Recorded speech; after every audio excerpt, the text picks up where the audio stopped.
আমরা দেখব do while লুপের ব্যবহার। তো ডু হোয়াইল লুপের স্ট্রাকচারের সঙ্গে আমাদের একটু পরিচয় হওয়া যাক। ডু হোয়াইল লুপ অনেকটাই হোয়াইল লুপের মতো। এখানে আমরা দেখছি, কিন্তু এটির কন্ডিশন আমরা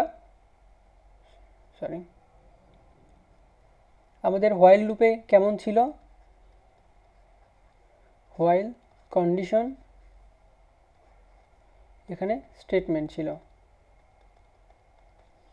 কিন্তু এটাতে কি হয়েছে, এই কন্ডিশনটি হোয়াইলের কন্ডিশনটি শেষে এবং শুরুতে ডু।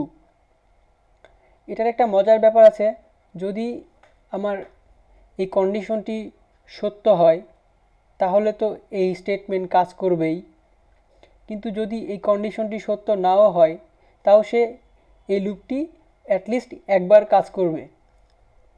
এটার জন্য সংগত কারণে হয়তো এর নাম ডু হোয়াইল লুপ দেওয়া হয়েছে, যে ডু ইট, আগে করো, তারপরে কন্ডিশন চেক করে তারপরে আবার করো, একবার at least one time do it, then check condition, then again do it, তারপর কন্ডিশন যদি ভুল থাকে তারপর আর কাজ করবে না। তাহলে আমাদের কন্ডিশন যদি এখানে হতো আই ইকুয়ালস টু, এখানে আমরা যদি কন্ডিশন দিতাম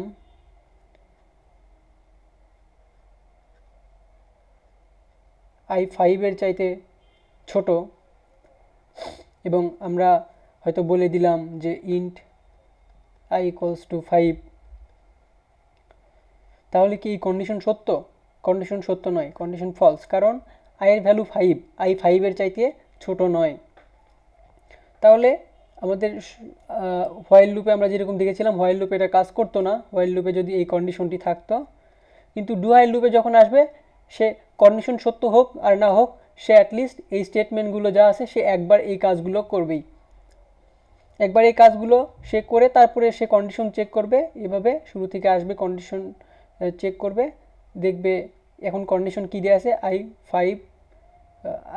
5 চাইতে ছোট, তারপরে আবার সে যাবে ডুতে, ডু হোয়াইল লুপের শুরুতে, এখন সে আর কাজগুলো করবে না। আর যদি কন্ডিশনটা সত্য হতো তাহলে সে মিথ্যা হওয়া পর্যন্ত এটা চলতে থাকতো। তো আমরা এটা একটু কোড লিখে দেখি।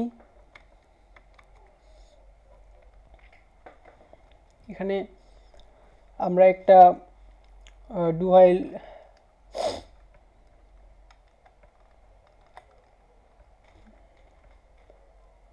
আমরা বলে এখানে একটা স্টেটমেন্ট আমরা দিয়ে দিই। আমরা বললাম আইয়ের ভ্যালু প্রিন্ট করতে, এবং আমরা এখানে কন্ডিশন দিলাম হোয়াইল, আমরা এখানে কন্ডিশন দিলাম আই 5 চাইতে বড়। এখন আমরা একটু কোডটাকে রান করে দেখব কি হয়।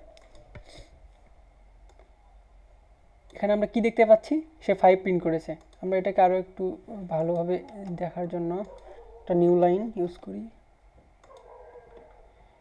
এখানে আমরা কি দেখছি, সে 5 প্রিন্ট করেছে, শুধুমাত্র 5 প্রিন্ট করেছে, যদিও তার এই শর্তটি সঠিক নয়। আমরা আই এর মান 5 রেখেছি এবং বলেছি আই 5 চাইতে বড়, কিন্তু আই 5 ইকুয়াল, আই 5 বড় না। সো তারপরেও সে এই কাজটি করেছে। তো আমরা যদি এখানে আরেকটা স্টেটমেন্ট দিতাম আই প্লাস প্লাস, তাহলে কি হতো, তাহলে সে এখানে আসতো অ্যাটলিস্ট কন্ডিশন সত্য না হলেও সে একবার এই কাজটি প্রিন্ট আপ করতো, করে আয়ের মান একবার বাড়ায় নিত, তারপরে 6 হয়ে যেত আয়ের মান, তখন আয়ের মান অলওয়েজ 5 থেকে বড় হতো। সো এটা কি হতে যাচ্ছে, এটা একটা ইনফিনিট লুপ হতে যাচ্ছে। আমরা দেখতে পাচ্ছি এখানে স্ক্রল চলছে, আউটপুট দিতেছে। তো এটা একটা ইনফিনিট লুপ হয়ে গেছে, কারণ 5 পরে যে কোনো ভ্যালুই আসবে, যতই মান বাড়তে থাকবে এটা আয়ের চাইতে বড় হতে থাকবে। কিন্তু আমি যদি এখানে আই ইকুয়ালস টু 1 দিতাম এবং বলে দিতাম আই 5 চাইতে বড়, তাহলে এটা কি করতো, তাহলে কি প্রিন্ট করতেছে, আই ইকুয়ালস টু 1, একবার সে এই কাজ করবেই, সে একবার প্রিন্ট করতেছে, i এর মান 1 বাড়িয়ে নিচ্ছে, 2 করে দিচ্ছে, তারপরে এখানে সে এই লুপটা আর কাজ করছে না।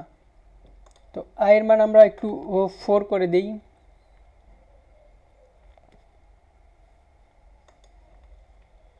সে একবার 4 প্রিন্ট করছে, যদিও কন্ডিশন সত্য নয়, i এর মান 4 প্রিন্ট করতেছে, তারপরে এখানে এসে i এর মান 5 হয়ে যাচ্ছে, তারপরেও দেখতেছে কন্ডিশন সত্য নয়, i 5 এর ইকুয়াল, সেই জন্য আর এই লুপটি কাজ করতেছে না। তো এটাই ডু হোয়াইল লুপের ব্যবহার।